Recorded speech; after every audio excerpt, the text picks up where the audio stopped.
ربنا اعترفنا بأننا اقترفنا وآننا أسرفنا على لظى أسرفنا يا ربنا اعترفنا بأننا اقترفنا وآننا. Kita pulang pengajian nih, kita pulang ke rumah masing-masing dari perayaan haul, kita pulang masing-masing.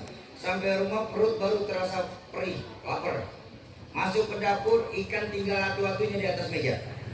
Ambil nasi balik ke meja, ikan digondol sama kucing. Jangan dimarah-marahin ke kucing. Betul? Kenapa Syuki nggak boleh dimarahin? Kucing. Pak, ayam itu kalau lagi datang syahwatnya Pak, nggak perlu tengok kanan kiri banyak orang apa enggak ya, dia naik aja nggak ada urusan. Kenapa? Ayam. Betul? Kambing kalau lagi datang laparnya nggak perlu datang ke pesantren nanya sama kiai, ini rumput halal apa halal ya, makan aja udah. Kok begitu Sauki? Hewan itu cenderung berbuat salah, tidak pernah baik. Berbeda dari malaikat. Karena hewan hanya diberikan nafsu, tidak dikasih akal. Betul? Jadi kalau hewan selalu berbuat salah, maklumin aja Pak, jangan dimarah-marahin Bu. Kenapa? Ntar hewan ibu marahin, imunnya turun, kena COVID lagi, zona merah lagi ke dokter. Ya. Tuh yang ketiga tuh, imannya tidak pernah naik, bahkan cenderung turun terus. Nah, yang keempat diajarkan ada al-imanu yazidu wa yanqusu. Ada iman yang kadang naik, kadang turun. Ini iman siapa naik turun nih? Ini iman kebanyakan orang kedondong. Kita nih Pak imannya Pak. Ini kan iman kita naik turun Pak. Bahkan kalau mau jujur, maaf sekali maaf. Iman kita nih Pak di kedondong ini masih iman tergantung dengan siapa kita berteman. Betul? Kalau lagi berteman sama tuan-tuan guru kita nih, Masya Allah cakep iman orang kedondong ya. Peci nggak copot-copot, sarung nggak ganti-ganti. Pengajian datang, kenapa? Lagi dekat sama Kiai Rinto. Tapi begitu keluar pengajian aja ada temennya lagi main judi online, ikut aja judi online lagi. Tuh kita tuh iman kita tuh, iman masih tergantung dengan siapa kita berteman. Makanya baginda Nabi mengingatkan seseorang itu bisa dilihat dari agama kawannya. Seseorang itu bisa dilihat dari agama kawannya. Ini kita sering terjebak Pak. Yang namanya angka matematika dan angka sosial itu jauh berbeda. Ya Bu ya? Angka matematika dan angka sosial jauh berbeda. Kenapa? Kalau angka matematika sifatnya mutlak dan nggak bisa ditawar Bu. Ya kan Bu? 1 tambah 1 kalau angka matematika 2. 1 kurang 1 0. Nggak boleh ditawar Pak. 1 kurang 1 setengah dah kan kenal kita. Nggak boleh. Nggak boleh. Mau kenal nggak kenal 1 kurang 1 0. Sudah.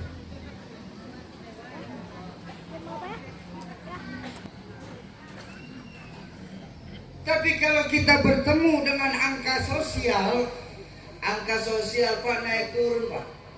Angka sosial itu naik turun, tergantung situasi dan kondisi yang berlaku. Contoh angka sosial nih. 1 orang takut ditambah 1 orang takut, maka hasilnya 2 orang setengah berani. Kenapa setengah berani? Sudah berdua. Biar kalau ditambah 1 orang takut lagi, pasti hasilnya 3 orang pemberani. Berubah sudah. Kenapa? Udah bertiga Pak. Kalau sendiri takut wajar, berdua setengah berani, bertiga berani. Kalau bertiga masih takut juga, cemen berarti namanya. Tuh angka sosial tuh berubah hitungannya. Ada lagi angka sosial mengajarkan 1 ekor musang ditambah 1 ekor ayam, maka hasilnya 1 ekor musang. Kemana ayamnya? Makan musang. Berubah tuh angka sosial tuh. Artinya apa kita bicara angka sosial Bapak Ibu? Nih, angka sosial mengajarkan betapapun kita nggak punya uang buat beli minyak wangi, tapi kalau kita punya teman tukang minyak wangi, sesemprot 2 semprot nggak akan diminta bayaran. Betul? Tapi betapapun kita nggak melakukan kejahatan, tapi kalau kita berteman sama penjahat, satu kampung kita menyangka kita bagian dari kejahatan itu sendiri. Itu maknanya hadis Nabi. Seseorang itu bisa dilihat dari agama kawannya. Ini maaf Pak. Kulit sapi yang baru dipotong, Bapak Ibu kalau Idul Adha sering lihat kan? Kulit sapi yang baru selesai dipotong, Pak. Jangankan kita pegang, melihatnya saja kita malas. Betul? Tapi tengoklah ketika kulit sapi itu berteman dengan Al-Quran, jadi kantong Quran, numpang mujur kulit sapi. Begitu sebelum dipasang disamak, disucikan, dicuci, dijemur, selesai diukur dengan Qurannya. Jadi kantong Quran, begitu sudah selesai dimasukin Quran, dipakein minyak wangi, ditaruhnya di tempat yang tinggi, dicium, diambil, dicium dulu baru dibuka. Kulit sapi yang segitu hinanya ketika sendiri, numpang mujur ketika berteman sama Quran.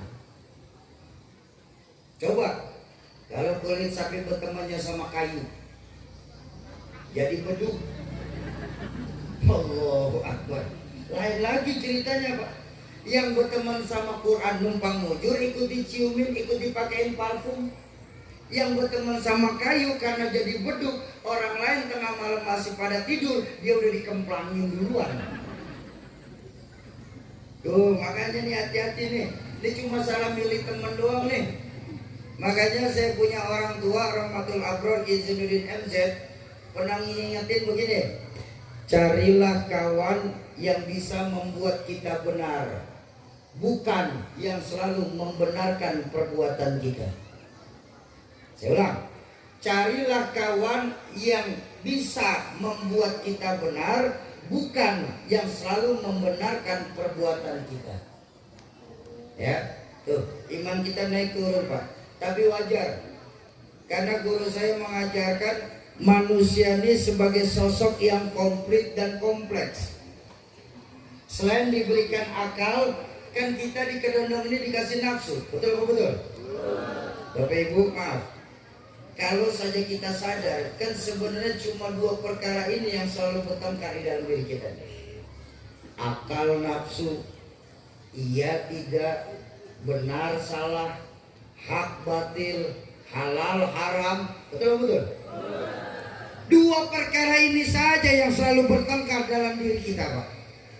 Kalau akal kita lagi menang di kedondong ini, Allahu Akbar, jadilah orang kedondong ini malaikat berpotongan manusia. Amin. Tapi kalau lagi rendah iman kita Bu, maaf, jauh lebih hina daripada hewan. Apa buktinya Soki? Kita kalau lagi menafsu yang menang lebih hina dari hewan, kita tengok sebuas-buasnya sapi makanannya tetap rumput. Nggak ada sapi ngamuk minta hamburger. Sebuas-buasnya sapi, segalak-galaknya sapi, makanannya tetap rumput. Tapi kalau kita manusia sudah puas, jangankan cuma rumput, bansos makan.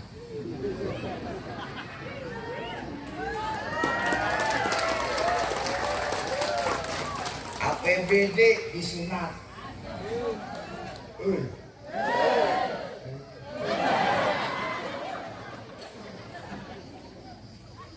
Tuh manusia kalau sudah puas. Jadi ayo, mumpung masih banyak guru-guru kita nih, kita mencontohlah kepada pribadi beliau. Kembalikan lagi nilai-nilai keimanan kita kepada Allah Subhanahu. Yang pertama, araftumullah wa lam tu'tuhu haqqahu. Kita terlalu kenal sama Allah, tapi haknya Allah untuk disembah, kewajiban kita sebagai makhluk untuk menyembah kadang-kadang nggak pernah kita laksanakan. Ada timbul pertanyaan sama saya, Soki, ada apa Pak? Kenapa tadi di haul al-maghfur, di haul rahmatul abror, kamu bicara kita ini sebagai makhluk, Soki? Pelecehan kamu, Soki.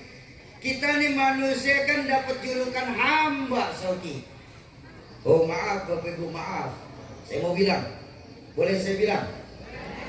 Satu-satunya manusia, saya berani bilang, satu-satunya manusia yang sudah mendapatkan gelar hamba dari Allah cuma Rasulullah. Betul? Saya tanya sekarang. Asik. Goyang lang. Saya tanya sekarang. Ini kita semua yang hadir di sini hamba Allah apa bukan? Kurang kompak. Kita semua yang hadir di sini hamba Allah apa bukan? Hamba Allah. Kata siapa? Kata saya. Betul? Pertanyaannya, apakah Allah mengakui kita sebagai hambanya? Belum tahu. Kok begitu, Soki? Berapa banyak dari kita sore hari ini, termasuk saya pastinya Pak, mulut saya bisa mengucap saya hamba Allah, tapi pada perbuatan saya sehari-hari, saya hamba pangkat, saya hamba jabatan, saya hamba harta, saya hamba syahwat, saya hamba dunia, bahkan saya hamba setan. Jauh mulut daripada perbuatan saya. Yuk, di peringatan haul dari rahmatul abror, saya khairuman ini, kita benar-benar buktikan bahwa kita memang sanggup dan mampu menyandang gelar hamba dari Allah. Bagaimana caranya, Soki? Memperbaiki lagi ibadah kita, ya Pak. Yang tadinya ibadah ini masih sebatas kewajiban, naikin lagi tingkatan kita. Apa? Ibadah sebagai kebutuhan. Makanya ketika kita menjalankan ibadah saja cuma sebatas kewajiban, berapa banyak dari kita nih yang pengguguran kewajiban belaka. Tidak ada esensi dari ibadah yang kita lakukan dalam kehidupan sehari-hari. Betul apa betul? Ini yang dulu istilah orang tua saya. Berapa banyak kita di Kedondong ini orang yang sholatnya rajin, maksiatnya tekun. Baca Quran setengah jam, ngomongin orang sejam setengah. Sedekahnya mau, korupsinya lebih gede dari yang disedekahin. Ayo, kita perbaiki lagi hubungan kita kepada Allah, mengembalikan lagi nilai-nilai keimanan kita kepada Allah Subhanahu. Soki, kamu dari tadi ngomong iman. Apa sih definisi iman menurut kamu, Soki? Baik, guru saya mengajarkan bahwa yang namanya iman itu Bapak Ibu, iqrarun bil lisan wa tasdiqun bil qalbi wa amalun bil arkan. Itu iman. Diucapkan dengan lisan, dibenarkan dengan hati, dilakukan lewat perbuatan baik sehari-hari. Itu baru iman. Banyak dari kita sekarang ini iman secara perlisan, tapi sekular kita dalam perbuatan. Bapak Ibu jamaah ma'asyiral muslimin dan muslimat,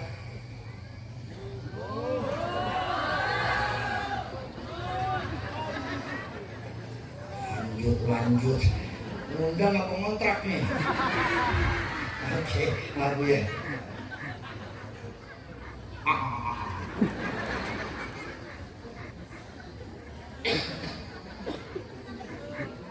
Baik, sebentar, saya kasih tahu, maaf Bu, tenang Pak, kalau kita kan CS Pak, ini leseh nih emang nih Bu, maaf saya kasih tahu ya, ceramah itu kerja berat loh. Nggak percaya, lihat kaki diri nahan bobot badan, ibu enak duduk. Tangan nunjuk terus dari tadi loh Pak, nggak ngaso-ngaso nih. Ini otak mikir ngomong apa lagi saya. Mulut teriak, ulat leher kenceng, tenggorokan kering, perut keroncongan. Udah mau sejam yang dengerin terus. Jamaah kedondong yang bikin Ustaz cepat mati. Canda. Terus Bapak Ibu jamaah ma'asyiral muslimin yang berbahagia. Yang pertama, ya, kita terlalu kenal sama Allah, tapi haknya Allah untuk disembah, kewajiban kita sebagai makhluk untuk menyembah nggak pernah kita laksanakan. Itu yang pertama.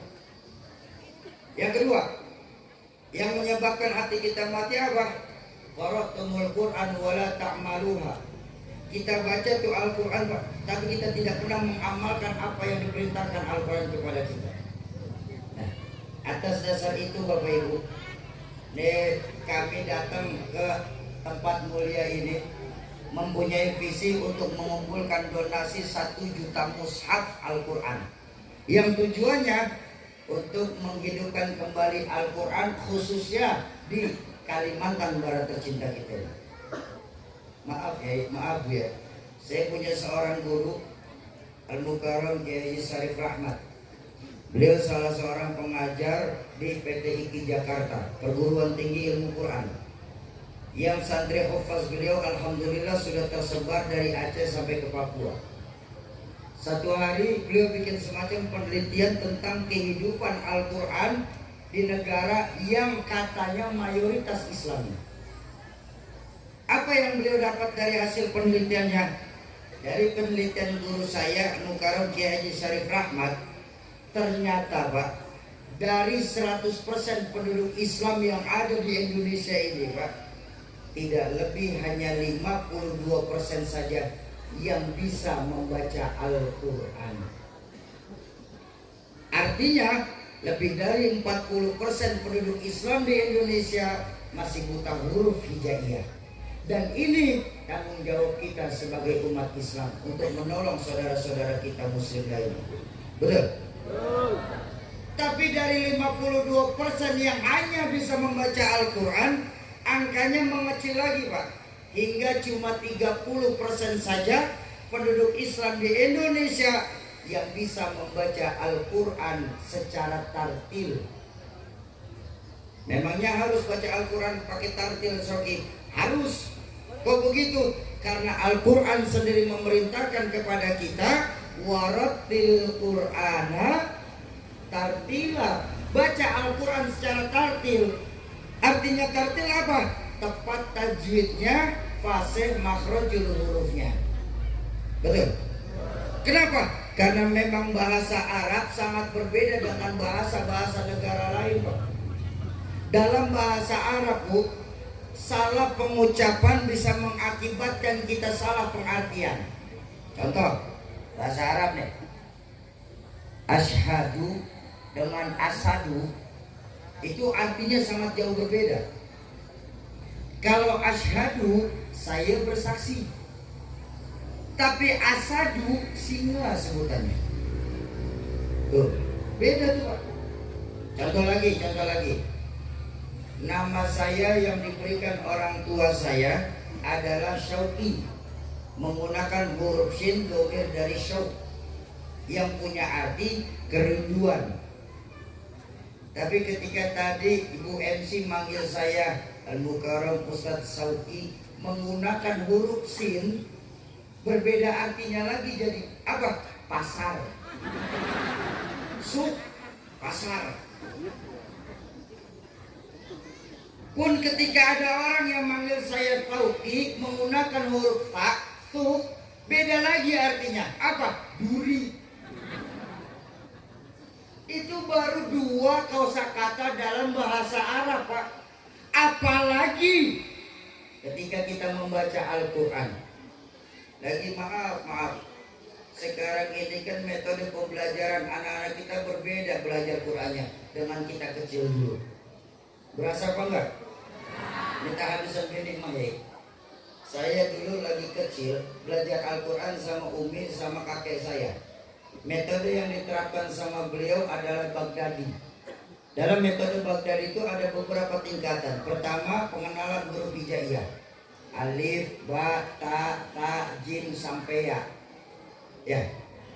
Kemudian itu sudah hafal, meningkat selanjutnya. Apa? Imla. Menghijau huruf satu demi satu.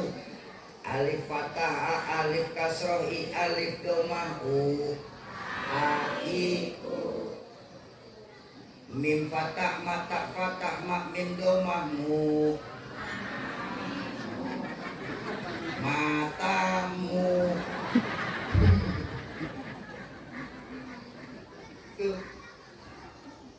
Ngijau huruf sudah lancar, meningkat lagi apa? Pengenalan tajwid, mana idgham, mana izhar, mana ikhfa, mana mad arif disukun. Selesai itu naik lagi kemana? Quran kecil atau yang sekarang dikenal dengan juz amma. Cuma kalau Quran kecil bacanya dari An-Nas sampai amma yatasaalun. Selesai kita khatam Quran kecil, meningkat lagi Quran besar, mulai dari Al-Baqarah sampai ke An-Nas. Betul? Selesai itu sudah lancar membaca Quran besar, mulai lagi naikin lagi tingkatannya apa? Tahsin. Dalam tahsin itu termasuk ada makhrajul huruf. Makanya dulu dalam metode makhrajul huruf saya diajarin ketika bertemu ba maka dilafazkan babi bubak buban badiba benak minal mubni madiban badiba. Ketika bertemu ain ai ubak ubak an ani na minal mu'ni ma'i an ani a. Makanya jadi stabil makhrajul hurufnya, Pak. Ketika ketemu dal tadi dudan balidadna minal mudni madidan dalika. Yang paling lemah ketika anak kita sekarang apa metode belajarnya itu? Iqra. Maaf sekali saya minta maaf kepada guru-guru Iqra. Saya minta maaf, saya nggak bilang Iqra jelek. Iqra itu bagus karena tujuan Iqra diciptakan sama pengarangnya itu untuk mempercepat orang bisa baca Al-Quran. Tapi seharusnya Bapak Ibu yang belajar Iqra itu bukan anak-anak kita, tapi orang tua kita justru. Kenapa? Mereka sudah lama tidak memegang Al-Quran, bacaan tersendat-sendat, menggunakan metode Iqra untuk melancarkan lagi. Tapi ketika kalau anak-anak kita belajar Al-Quran lewat metode Iqra, sadar atau tidak sadar, dua huruf hijaiyah dalam Iqra sudah tidak terbaca. Apa? Hamzah, lam alif. Anak-anak kita sudah tahu. Ya. Nggak tahu huruf Hamzah, yang tahu apa? A. Nggak tahu huruf Audhen, yang tahu apa? Bu. Masya Allah, mana ada huruf hijaiyah, Bu. Ini yang terjadi sekarang, Bapak. Makanya kata guru saya, hanya 30% saja yang mampu membaca Al-Quran secara tartil. Dari 30% yang bisa membaca Al-Quran secara tartil ini, mengecil lagi angkanya hingga menjadi 14% saja penduduk Islam di Indonesia yang mampu menerjemahkan Al-Quran secara keilmuan, baik ilmu tafsir, ilmu hadis maupun ilmu alat. Bahkan dalam ilmu alat sendiri masih menjadi beberapa cabang lagi, diantaranya nahwu, shorof, mantik, bayan, dan balaghah. Oh begitu Soki, susah amat sih belajar Al-Quran harus pakai ilmu. Kan sekarang belajar terjemahan. Saya khawatir Bapak Ibu, kalau kita belajar Al-Quran lewat terjemahan belaka, saya khawatir apalagi sampai berani istinbat, mengambil hukum langsung dari sumbernya. Saya khawatir ini yang disebut dalam bahasa hadis dolu, fadollu, sesat, tapi juga bisa menyesatkan orang banyak. Kenapa? Karena bahasa Al-Quran bahasa yang terlalu luas, Pak. Bahasa sastra yang paling tinggi yang pernah ada di dunia ini. Bukankah setiap nabi yang diutus ke dunia ini memiliki mukjizat sesuai dengan kondisi umatnya? Betul-betul. Contoh, Nabi Musa, ketika beliau diutus ke dunia ini, umat Nabi Musa saat itu Pak lagi sedang dengan hal-hal yang berbau sihir, magic. Makanya mukjizat Nabi Musa yang terbesar diberikan Allah berupa tongkat yang bisa berubah jadi ular. Betul? Makanya kalau di sini ada Bang, turun bang. tongkat bisa berubah jadi ular. Yuk, main tongkat mulu kita, Bang. Sesuai itu kondisi zaman umatnya. Nabi Isa ketika diutus ke dunia ini, nasib umat Nabi Isa saat itu lagi senang dengan ilmu-ilmu pengobatan. Makanya untuk membuktikan bahwa Nabi Isa utusan Allah, Allah memberikan mukjizat bisa menghidupkan orang yang sudah meninggal dunia. Pun baginda Rasulullah Shallallahu Alaihi Wasallam, ketika beliau diutus ke dunia, saat itu khususnya di Jazirah Arab, lagi senang dengan hal-hal yang berbau syair atau sastra. Makanya untuk membuktikan bahwa baginda Nabi utusan Allah, karunia mukjizat terbesar baginda Nabi berupa Al-Quranul Karim. Kok Al-Quranul Karim Soki? Karena baginda Nabi seorang yang buta huruf. Jadi secara logika nggak mungkin orang yang buta huruf mampu menciptakan syair yang sedemikian dahsyat kalau bukan mukjizat dari Allah Subhanahu wa Ta'ala. Jadi ya mumpung ya masih banyak guru-guru. Dan sekarang dengan dalih kemajuan teknologi, orang sudah malas berangkat ke majelis taklim. Kita sebagai orang tua sudah tidak mau menitipkan dan memasukkan anak ke pondok pesantren, sehingga anak untuk memenuhi kebutuhan agamanya belajar ngajinya sama Mbak Google. Iya, belajar agama mau ustazah YouTube. Makanya jangan heran Pak, orang sekarang itu karena belajarnya dari internet banyak tahu, tapi nggak pernah tahu banyak. Banyak tahu, soal ini tahu, soal ini tahu, soal ini tahu. Konfrontir, saya juga katanya. Berapa banyak sekarang ini kawan-kawan kita Bapak Ibu baru majibak katanya sudah berani mengkafir-kafirkan amalia-amalia guru-guru kita, bahkan orang tua kita sendiri. Maulid dibilang bid'ah, Yasin tahlil katanya tidak ada hukumnya, tidak ada dasarnya. Ngirimin Fatihah ke ruh katanya mubazir gak akan sampai. Allahu Akbar.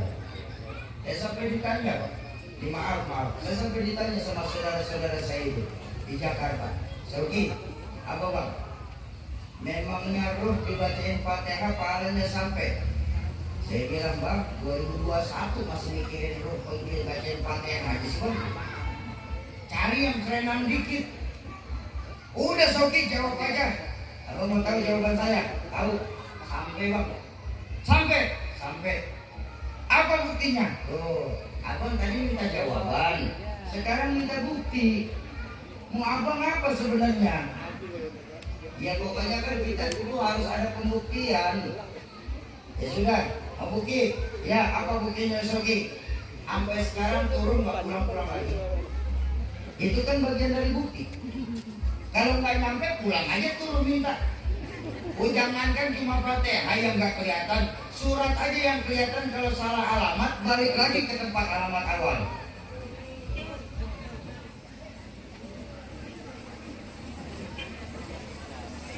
Halo.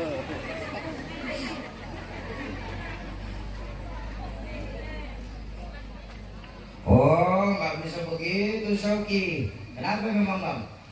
Agama itu berdiri di atas dalil. Apa dalilnya? Abang dari awal cuma minta jawaban, terus minta bukti. Sekarang minta dalil. Ini abang sebenarnya maunya apa Bang?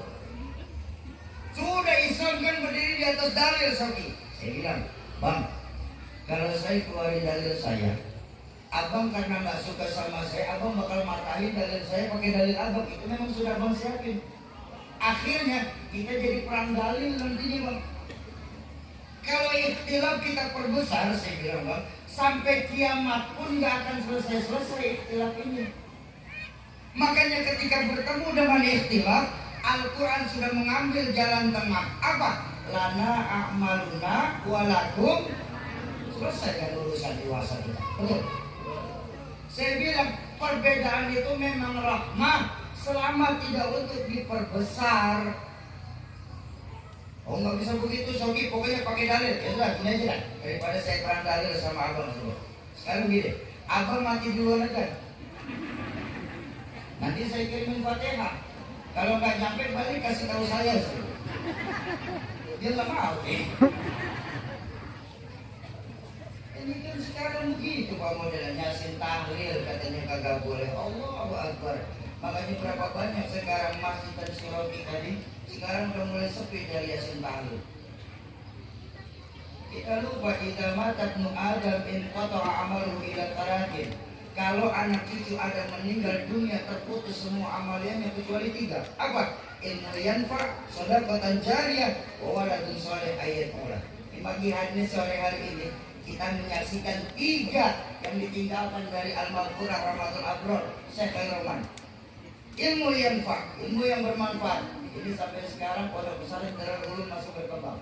Ini kan ilmu yang bermanfaat.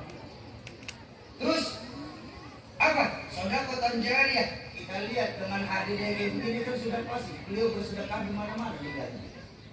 Yang ketiga, wa waladun shalih ayatullah, anak soleh yang mendoakan orang tuanya ketika meninggal di dunia. Ini guru saya, beliau hadir ikut berkumpul. Bayangkan doa satu anak soleh saja diterima sama Allah, apalagi ketika anak soleh itu ngumpulin tetangga untuk berdoa bareng. Bukankah doa 40 orang itu kan doa wali, seperti doanya satu wali Pak. Ketika doanya satu wali, langit yang akan menutup doa kita. Betul? Jadi jangan pernah khawatir. Jadi saya pesan, yang senang maulid bagus terusin.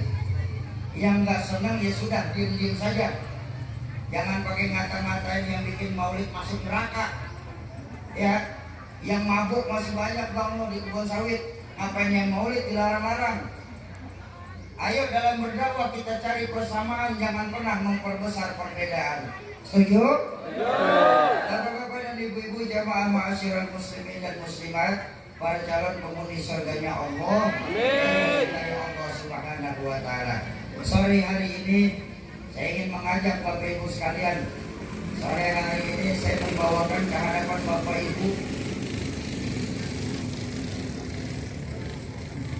Sore hari ini saya membawakan ke hadapan Bapak Ibu proposal investasi dunia akhirat yang paling menguntungkan. Kenapa saya berani bilang paling menguntungkan Pak? Karena dalam Islam diajarkan orang yang membantu orang lain melakukan kebaikan, maka pahalanya sama seperti orang yang melakukan kebaikan itu sendiri. Betul-betul. Bapak Ibu memberikan takjilan bagi para musafir saat bulan Ramadan. Kok mau? Karena berharap diajarkan sama guru-guru kita, pahala puasanya musafir kita yang memberi takjil akan kena utuh tanpa mengurangi pahala dari musafir itu sendiri. Apalagi kita bicara Al-Quran Pak. Al-Quran itu kebaikannya dalam hadis baginda Nabi, setiap hurufnya 10 kebaikan. Gak ada pahala yang dihitung setiap huruf. Bapak Ibu sholat berjamaah memang 27 kali lebih baik daripada sholat sendiri. Tapi yang dihitung 27 satu kali sholatnya, bukan setiap rakaat dibalas 27. Bapak Ibu tadi sedekah bahkan sampai 1 juta rupiah. Yang dihitung 1 juta rupiahnya Pak. Tidak mungkin setiap rupiahnya dihitung. Tapi ketika bicara Al-Quran, setiap hurufnya dalam hadis baginda Nabi akan berbalas 10 kebaikan. Bahkan ditegaskan dalam hadis tersebut, laisa alif lam mim harfun. Alif lam mim itu bukan satu huruf, akan tetapi alif harfun, lam harfun, mim harfun. Alif satu huruf, lam satu huruf, mim satu huruf. Bapak Ibu bayangkan berapa banyak investasi akhirat kita nanti, yang ketika Al-Quran kita akan dibaca oleh para santri-santri Al-Quran. Ya Bu, yang buat saya pribadi, saya nggak muluk-muluk Pak. Al-Quran saya sampai apalagi Alhamdulillah sampai di bawah menghafal Al-Quran. Saya nggak muluk Pak. Saya cuma berharap Al-Quran saya baca cukup bismillahnya saja. Bismillahirrahmanirrahim. Berapa huruf dalam bismillah, Bu? 2. 19 huruf. Kali 10 berapa? 190. Paling tidak ada 113 surah dalam Al-Quran yang menggunakan bismillah. Betul? Bayangkan, itu baru bismillah dari satu Quran. Apalagi Bapak Ibu pada sore hari ini donasi lebih banyak lagi. Bukankah pahala itu lebih banyak, lebih bagus? Betul? Bapak Ibu wakaf Al-Quran 30 bagus, 100 hebat, 200 dahsyat. Oke, dimana-mana ngitung tuh turun ke bawah, Sobi, kamu kok malah naik? Karena saya ingin mengajarkan kita giroh kepada agama kita sendiri. Bahkan dalam satu riwayat lain, Imam Hasan Al-Basri itu ketika ditanya, yang menyebabkan hati kita mati itu apa? Yang menyebabkan hati kita mati, idda'aitum anna mautal haqqa wa la tasta'iddulah. Kita yakini bahwa kematian itu sesuatu yang pasti, tapi kita tidak pernah mempersiapkan diri kita untuk menghadapi kematian kita sendiri. Bahasa yang sering saya pakai adalah sekarang ini kita lebih sering memikirkan bagaimana hidup enak di kedua ini, Pak, daripada mempersiapkan mati nikmat menuju Allah Subhanahu wa Ta'ala. Jadi ayo sore hari ini saya mengajak Bapak Ibu untuk ikut berdonasi Al-Quran. Memang wakaf itu sama kayak sedekah, yang penting ikhlas. Tapi sekali lagi, banyaknya nomor satu. Kenapa? Karena teori wakaf itu ada dua, sirron wa alaniyatan. Orang yang membelanjakan hartanya di jalan Allah, baik siang hari maupun malam hari, baik secara sembunyi-sembunyi ataupun secara terang-terangan, mereka tetap mendapatkan kebaikan dari Allah. Ya. Sore hari ini saya ingin mengajak Bapak Ibu bukan secara sembunyi-sembunyi, tapi kita giroh kepada agama kita. Kita berpikir bagaimana Al-Quran nanti di Kalimantan Barat ini 10, 20 tahun, 30 tahun yang akan datang. Mungkin dari sore hari inilah jawabannya. Jadi Bapak Ibu jangan pernah ragu-ragu akan janji Allah. Allah berjanji dalam surah Muhammad, in tansurullaha yansurkum. Kalau kita tolong agama Allah, maka yakinlah Allah akan menolong kita. Ketika Allah sudah menolong kita, jangankan hanya urusan dunia, Pak, kecil urusan dunia, Pak, sampai akhirat pun kita tetap pertolongan dari Allah. Betul? Apa dunia ini, Pak?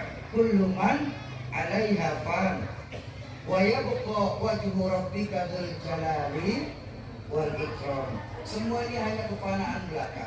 Yang abadi cuma Allah. Semua kita akan kembali kepada Allah Subhanahu wa Ta'ala.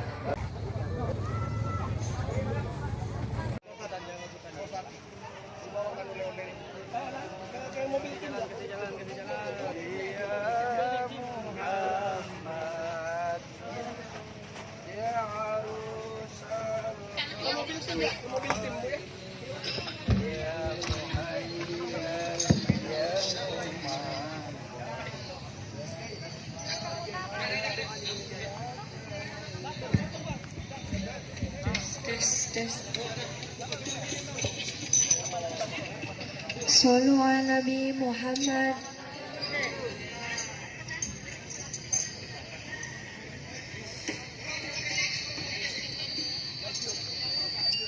Allahumma salli.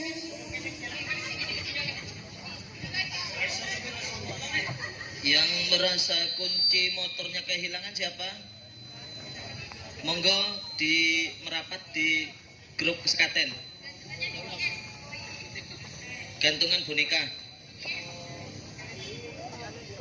Bagi yang merasa kehilangan kunci motor, Alhamdulillah, wassalatu wassalamu ala rasulillah, amma ba'du. Kepada segenap umat Islam, khususnya yang ada di Kedondong ini, alhamdulillah kita sekarang mempunyai Ma'had Darul Ulum Kedondong. Ayo sama-sama kita hidupkan kembali agama di tempat kita ini dengan cara apa? Dengan cara kita menitipkan anak-anak kita ke pondok-pondok pesantren, khususnya di Darul Ulum tidak akan pernah besar tanpa dukungan dari kita semua. Jadi tidak akan pernah ada ruginya ketika orang kita punya anak yang pintar secara agama.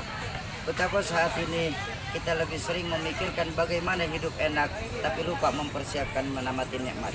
Untuk cara mempersiapkan mati nikmat, ayo kita persiapkan generasi-generasi muda kita. Bagaimana Islam nanti di tempat kita, di Kedondong ini pada umumnya 10, 20, bahkan 30 tahun yang akan datang, bukan di pundak para guru-guru kita inilah, tapi di pundak anak-anak kita. Apakah Islam masih akan ada atau tidak di Kedondong tercinta? Jadi ayo kita berbondong-bondong untuk membawa anak kita, untuk membesarkan Pondok Pesantren Darul Ulum. Titipkan anak kita di sini, gembleng secara agama. Mudah-mudahan kita nanti di akhirat termasuk orang-orang yang beruntung. Amin. Terima kasih. Assalamualaikum warahmatullahi wabarakatuh. Waalaikumsalam warahmatullahi wabarakatuh. Assalamualaikum warahmatullahi wabarakatuh. Saya Alwi Segaf mengucapkan selamat atas peletakan batu pertama Pesantren Darul Ulum Kedondong Meliau Kalimantan Barat, pimpinan dari Ustadz Rinto SH. Mudah-mudahan bermanfaat dan insya Allah berkah dan dilancarkan segala urusannya. Amin amin ya rabbal alamin. Dan juga lancar untuk peletakan batunya insya Allah. Amin amin ya rabbal alamin. Salam dari Alwi. Assalamualaikum warahmatullahi wabarakatuh.